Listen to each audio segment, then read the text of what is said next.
Our topic for this morning will be the functions of applied social sciences.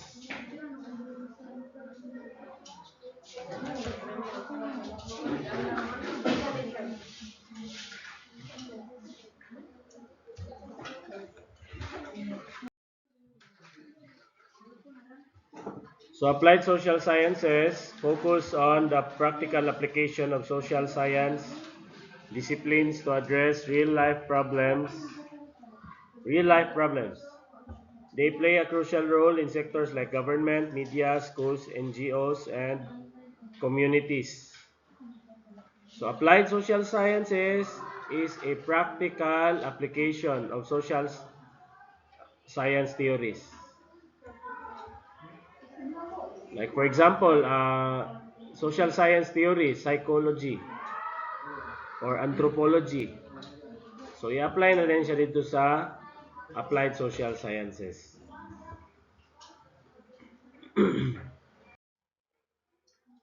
And also a short review, the difference between applied and pure social science. Ang applied social science focus on real world solutions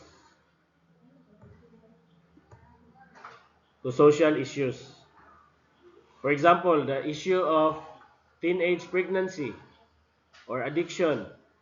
So ang applied social science ga-provide siya og solutions ana. While ang pure social science emphasize theoretical research. More on theory lang siya. Like when we talk about the theory of behavior, so psychology. When we talk about the theory of the evolution of man, that's anthropology. When we talk about theories about what happened in the past, that's history. So, mga theory lang sila. Theoretical research. So, nagihatag di ang example. For example, psychology is applied to enhance mental health programs and community well-being. So, aron matabangan ang mga tao sa ilahang mental health. Narabay gipagawas nga advisory ang sa to basta kay government agency nga kung makakita daw mo og kanang mga content like kanang suicide, dili daw i-share. Bawal na siya i-share. Dayon i-discourage pud mo og tan-aw. So kanang mga ikog-ikog dili daw dapat mo magtan-aw ana. Then dapat daw dili pud i-share kung makakita ka og ginanang content. Okay, overview of functions. So this is our main topic for this morning. So may mga functions aning applied social sciences. So first is self-development functions. So enhancing growth and awareness. So isa sa functions sa social science is to develop ourselves. So unsang pamaagi nga makatabang siya? Una, self-awareness.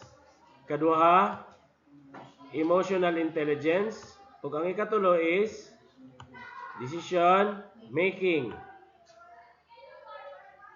So when we say self-awareness, everybody read. Self-awareness is crucial for personal growth. It enables individuals to understand their emotions, strengths, and weaknesses, leading to improve in their personal relationships and better decision making. Okay, so through self-awareness, we can understand our emotions, strengths, and weaknesses. So, dapat kabalo daw kuno ka unsay imong mga gibati, unsay imong mga kakayahan o unsay imong mga weakness. Sa Bisaya sa weakness. Kakulangon, kahinaan, kaluyahan. Kahuyang, no? So, okay, kada isa sa tuwa natay mga kahuyang o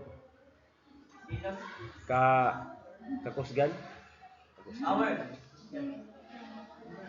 Okay, when we say emotional intelligence, everybody read. Emotional intelligence allows individuals to navigate social complexities effectively. It enhances empathy, communication, and conflict resolution skills, contributing to healthier relationships and overall well-being. Okay, so importante gyapon ang emotional intelligence so that we can understand or navigate social complexities. What yun ba complexities? Ah, diri gikan ang word nga from the word complex. Complicated, lisod sabton usahay. Diba ang ato ang relationship sa uban lisod sabton, usahay complicated. Adili kay usahay. Perminti no? Even your relationship with your parents. And by helping us through emotional intelligence, social science can enhance our empathy. Mas makabalutaw nga mubati sa gibati sa uban or communication. So social science can help us to communicate effectively. Conflict resolution skills. So kinahanglan pud nga ang kabalutan mo resolve ang mga conflict. Diba? And contributing to healthier relationships. So isa na siya sa matabang sa social science nga mas maayo imong relasyon sa uban. Ang tao nga naay kontra isa, okay ra na. Pero ang tao gani nga daghang kay kontra, something is wrong with him or her. Okay, then in terms of decision making, so makatabang ang social science ani. Everybody read, go. Effective decision-making involves evaluating options and potential outcomes. This skill fosters confidence and helps individuals make informed choices that align with their values and goals, enhancing life satisfaction. Okay, so kung maayo ka maghimog desisyon, you will have satisfaction. So unsaon man nimo pag-decide? So dapat kabalo ka mo evaluate og options and potential outcomes. For example, if you decide between magminyo kag sayo or mag-eskwela pa ka, so unsa may imong options? Duha, mag-eskwela or magminyo. Unsa may potential outcomes kung mag-eskwela ka? Unsa may potential outcomes kung magminyo kag sayo? So inana ang pag-decide. So ang social science makatabang na siya ana sa decision making. And if you will be able to make good choices, so you will have satisfaction. Girls, unya na unsa yung kabisihan girls? Unya na ha. Klase sa ako.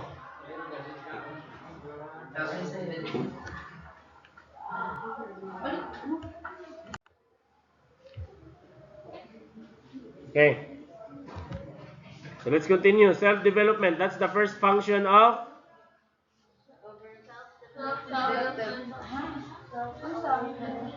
that is the first function of Applied social sciences. okay, so real life examples of self-development. So various initiatives like guidance counseling. So pwede mo magpa-counsel kung na may mga problema. Pero kaya rin yung problema, ay no, pa-counsel eh. Bahala naman diyan. Okay, DOH, mental health campaigns. So una wala man ning mental health ba pero karon kay murag dili kanang naay mga problema bitaw dahil magka-anxiety na dayon, depression na dayon. So NYC Youth Seminars. NYC is National Youth basta National Youth na.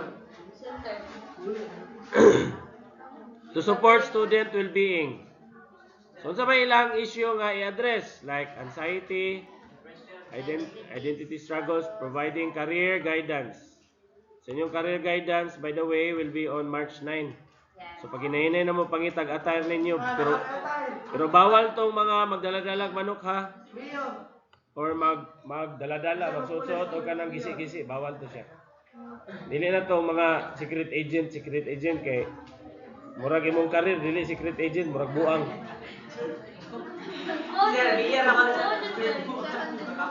Okay, next. Another function of applied social science is Understanding persuasion in society. or persuasion. So, this is another function of applied social science. Persuasion. Everybody read. What is persuasion? Go. Persuasion plays a crucial role in influencing beliefs and functions. Actions. Across various fields, including advertising, politics, and advocacy. It impacts how communities engage and respond to social issues effectively. Okay, so when we say persuasion, influencing your beliefs and actions.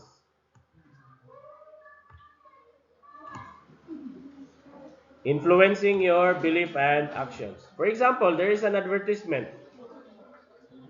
nga kanang nag-promote og brand like Safeguard. So because of that advertisement, na-influence imong belief nga mogamit kag Safeguard kay para mawala ang 99.9% nga germs. 99%. Og imong belief nga sa tanang sabon, Safeguard yun ang pinaka the best. So inana, that's how persuasion works. Or in politics. Diba, daghan kay mga ideas about politics. BBM, Sara. Ana. Depende na dayon kung kinsay maayo kay mo persuade. So dito gyud kasagara makatuo pod ang mga tao. So that is persuasion. Persuasion, everybody read. Persuasion is vital in shaping public opinions and actions, seen in election campaigns and advocacy drives that encourage responsible decision-making for the benefit of communities. Okay, so for example, during election, a politician that is good at persuading, siya gid kasagara ang makadraw og voters. So isa na siya sa function of applied social science. May kay kamo persuade, may kay kamo istorya, may kay kamo garay sa imong mga plataporma. So kasagara diha pud madala ang imong mga botante. So persuasion. Next function is Art and entertainment's role. okay, so art and entertainment. This is the ikapila ni nga function sa applied social science. What's the first one? Self-development function. Second, And persuasion. persuasion. Third one is art and entertainment. Everybody read. Art and entertainment serves as powerful social expressions that engage emotions and raise awareness about pressing issues, fostering communication and understanding within communities and encouraging meaningful dialogues on various topics. Okay, so art and entertainment serve as a powerful social expression. So unsa may express ana? Emotions and raise awareness about issues. Emotions and awareness. Like for example, di ba sa art natay mga gitawag na to mga poster making. So na siya mga messages. Unsay message ana nga particular art. Ang entertainment, maka-raise mo siya og emotions and awareness. Like for example, kana mga TV series. TV series sa sa kanang mga Philippine entertainment. Nga kabit-kabit, mga nana bitaw. So at least raise ang awareness nga kuha na day karon, lisod na kay karon ang family life kay daghan na kay mga kabit-kabit nga issues. So, isa na siya sa function of social sciences. Art and entertainment. So kamo in the future if you want to proceed in college, pwede mo magpili ani nga course, art and entertainment. Pwede na din ka may mong director. Oh. Yan na ni Coco Martin.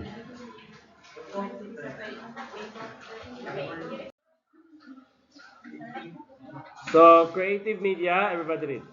Creative media serves as Again, everybody read. Creative media serves as a powerful tool for expression, raising awareness of social issues while engaging the audience emotionally through art, film, and performances. Okay. So, creative media, art and entertainment. Apil ka po na siya sa art and entertainment. So, engaging the audience emotionally through art, film, and performances. So, through art, like painting, dagat kay forms of art, manggod. Lagay ito'y isa ka artist nga iyahang gamit sa art is buhok. Nang buhok sa tao ba? I-arrange din niya, maka-produce din siya o gwapo kay nga kanang image out of hair follicle. Master kay siya. Film. So, daghan kayong mga salida nga ato ang makita, no, nga maka-raise of awareness and social issues and performances. Kaya nang naiga folk dance diya.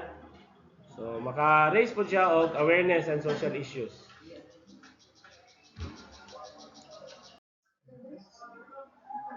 Okay, the next function of applied social science is on News and information. news and information. Everybody read. Accurate and timely information is crucial for transparency and informed decision-making in society.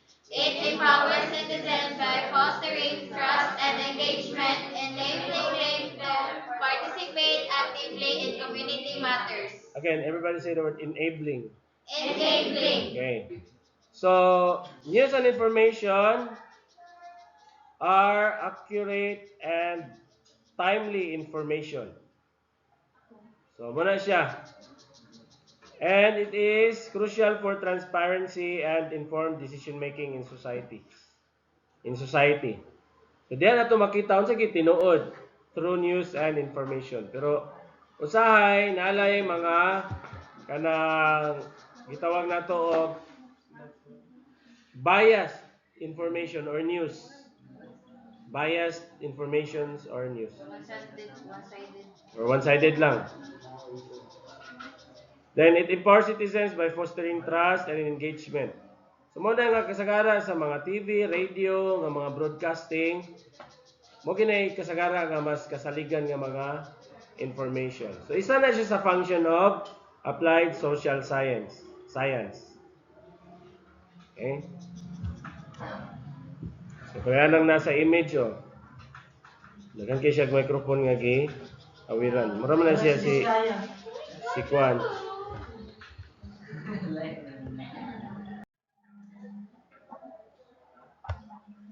So, news and information play a crucial role in keeping the public informed about events such as weather. So, muna ang isa sa content niya ha? Sa news and information. Weather updates. Maulan ba? Buinit ba? Nabay linog? Nabay baha? Tsunami? Then health alerts. Napabay COVID? Wala na ba? Nipah virus? Kanamay na. Or important government actions. Like kung may mga important government actions, for example, kato ilahang action sa mga involved sa flood control scandal. So, flood control. And promoting transparency. So, dapat nagyunta nga news and information, i-disclose niya mga budget sa government. So, inform ta nga, ay, mo din ni ang gigastuhan. Mo din ni kadako ang budget. Pero kita mismo atagi kabalo gid sa ano? Di kita kabalo, for example, diri sa Kabangosan, di kita kabalo pila gyud budget. Ato lang nabalaan nga naay kwarta ang ato ang government. Okay, this is the next function of applied social science. Organizing, advocacy, and mobilization.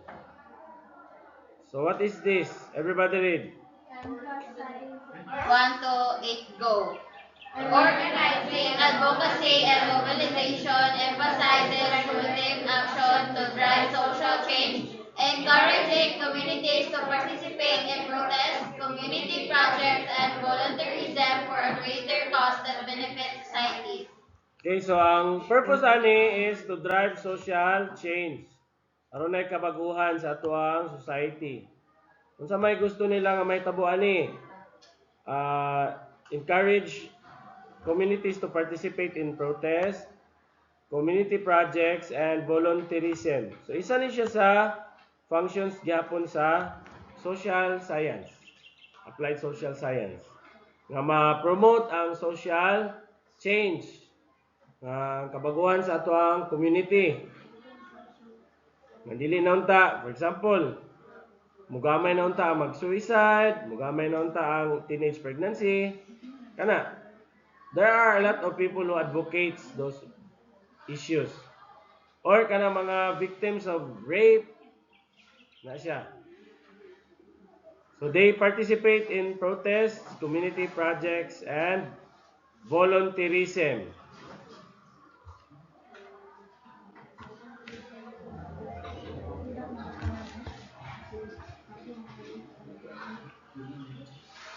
Okay, so that is for advocacy and mobilization.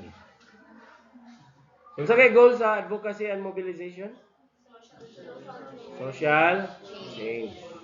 So sa unsa man pamaagi ma-achieve ng social change? Through protests, community projects, and volunteerism. Okay, kana siya. Volunteerism. Pareha na magpahina, volunteerism. That's volunteerism.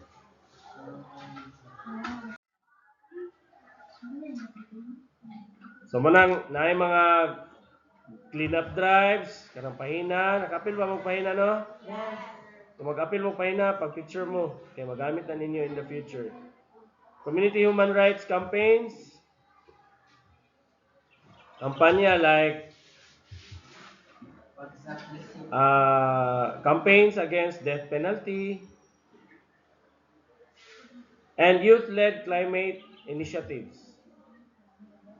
So kanang mga batanon, pareha sa inyo, di ba? Tree planting ta to address climate issues or environmental issues. So isa na siya sa mga forms of advocacy and mobilization.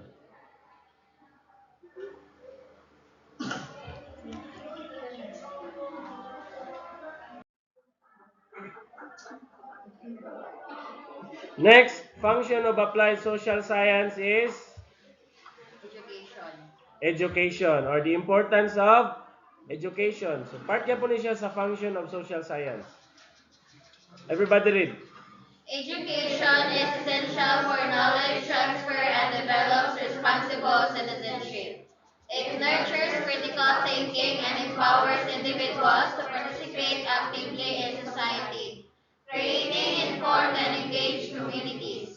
Okay, so education is for knowledge transfer and responsible citizenship. Importante kang education. Okay, without education, knowledge will not be transferred from one generation to another. In the future, kamo na po may mong teachers. Kamo na po may mong mga politicians. So dapat nga naapod mo knowledge. Just like one of my students karon naday ko estudyante diya sa una nga ST na karon ng mga student teachers diya. So no, mas mayo gid unta gid nga makapadayon makatiwas mo eskwela. Nanlay ra gid pod og dating ang tao nga nakahuman og eskwela. Bisan pag tambay ra ka pero na kay degree, Lahi ra gyud. Di kay ka basta-basta. Kung tambay kay ka nga wa kay nahuman imong nahuman kay double kill ra sa kuan. Email. Inana. Pero dili pod ingon gyud in reality nga tanan gyud makahuman. Naman gyud uban nga dili makahuman no. Pero successful gyapon. Pero remember nga the only thing that cannot be taken from you is your knowledge. Pwede na mawala sa imo tanan mga kaptakan nimo or whatever belongs to you. Pero when it comes to knowledge, di na siya makuha sa imuha. Gawas kung mabuang ka. So that is the function of social science in education. So it nurtures critical thinking, empowers individuals to participate actively in society, creating informed and engaged communities. So for example, the K-12, everybody read. The K-12 program and civic education initiatives empower students by providing practical skills and knowledge. Alternative learning systems help ensure all youth have access to education and better preparedness. Okay, so parehan na ito ang K-12 program na maka-provide og mga practical skills and knowledge. So dili lang kay knowledge, dapat napoy mga practical skills. Diba sa tuwa diri natay PBL, mga HE, ICT, and ACP. So nanan sila yung mga practical skills, and we are planning to establish here kanang SMAW in situ nga strand, PBL SMAW, para nga kay kuan manggod mamanggoday kanang kasagara ginapangita gid sa mga batan-on daw kuno karon kanang mga inana nga in situ nga competency kay magamit gid sa abroad. So kung welder ano man eh. Okay. And also para nga ma-cater po tong mga out of school youth, natay kitawag ALS or Alternative Learning System. So muna nga katong mga estudyante nako sa una nga nangundang niya mobalik, I encourage them nga mag-ALS na lang. Ano tong ALS kay talagsara mag-ani sa eskwelahan, wala pa uban di ganahan. Di sila ganahan nga mag-ALS.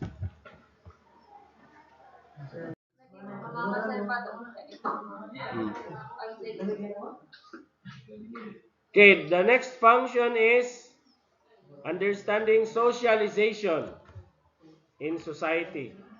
So this is the next function of applied social science. Okay, everybody read socialization. Socialization is the process of learning norms and values through family, schools, peers, media, and religion, shaping individual identities and promoting community cohesion in diverse cultural contexts. Okay, so socialization is learning norms and values. Mabala na to sa mga normal o dili normal, mga abnormal. Diba? Ang norms, dili gikan ang word nga normal. For example, kung bulagan ka, normal man gid nga masakitan ka, di ba? So, and values, like the value of honesty, respect. So, kinahanglan importante kay kanang respect, honesty. What yun ba honesty? Sabi na humingon mo the best policy. So asa man na nato matun-an? Dapat una sa family gyud. Una gyud is family. So lugar pag edad nimo 2 lugar basa na kag Bible dili man di ba? So family gyud una magsugod para nang the value of cleanliness. So dapat una gyud sa balay gyud na matun-an nga ugugaw limpyuhan kung nay tae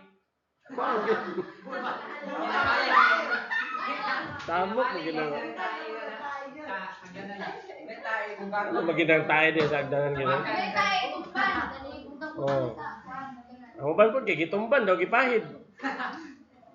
Then ikadua din is asa matunan ang ang norms and values is sa schools. Dire, di ba? Gitudloan mo unsaon pagpanghinlo. Tain na sa. Dire, makatuon mo unsaon pag respeto. So madugangan ninyo hang mga norms and values. Sa peers nimo, manang you have to choose your peers kanang mga barkada nimo. Ay pamilya ng mga amigo nimo nga way klaro. Media and religion. Sa media. O sa religion dayon. So diri natin ito mosulod tong kanang about sa Bible, about God. So pinaagyan ni class, our identity will be shaped. So mas makuha na to kung kinsa ta, ma-appreciate na to unsa ta o kinsa ta. Promoting community cohesion, or when you say cohesion, unity. Unity in diverse cultural context, or unity in differences, or unity in diversity. Bisag lahi-lahi ta, pero nagkahiusa ta. Kaya ninyo diri. Lahi mo, pero magkahiusa mo in terms of cleaning. In terms of pagpanagob. Na. Pag-inlo sa bintana, paglabay sa basura, pag-inlo sa board, pag-inlo sa tae. So, inana, no? So, I appreciate your effort in cleaning, pero karong Bernes, ang grupo sa in charge sa loob, mag-floor wax. Then, katuding, paliw ko summarize ato, Emi, katubitang names of your classmates nga niabot og 2 to 3 times nga wala nag-clean. I-summarize dito, i-send sa GC nga kani siya kadua or katulo na na-mention nga wala nag-clean. Ha? Pagay ko backread, ikaw rin backread kay kapoy.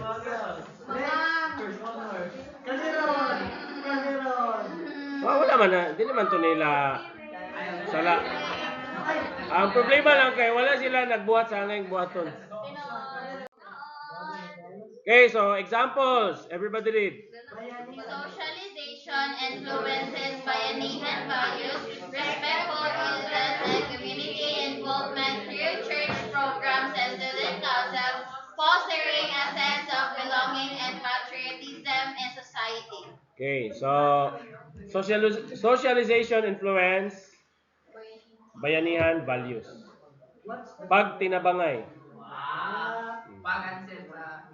Respect for elders. So do you respect your elders? Yes. Do you respect your teachers? Yes. If your teachers asks you to listen, do you listen? Yes. Very good. Okay, community involvement. So kanang dili ta pwede nga may nga watay labot kung unsay may tabo sa atong community. Apil gid ta. Kita na apekto. Okay, apektado man kita. So through church programs and student councils. So through socialization, we will have a sense of belonging and patriotism. Part kita sa community. Then, diyan naman si Rutaman. Okay. So, applied social sciences are not just theories. They are tools for, first, personal growth or katong self-development, social influence, cultural expression, information dissemination, community action, education, and social integration. So in the Philippine context, these functions help build a more informed, responsible, and participatory society. So kung kuan lang gidunta, kung matuman lang gidunta tanan, so we will have a more responsible and participatory society. Teacher, wait lang. Kadun lang gid ha. Excuse me, teacher, nga nung uban, utlon mong ginagawa. Ha? To make a paper. Putlo na. Lagi mo, mas putol ka.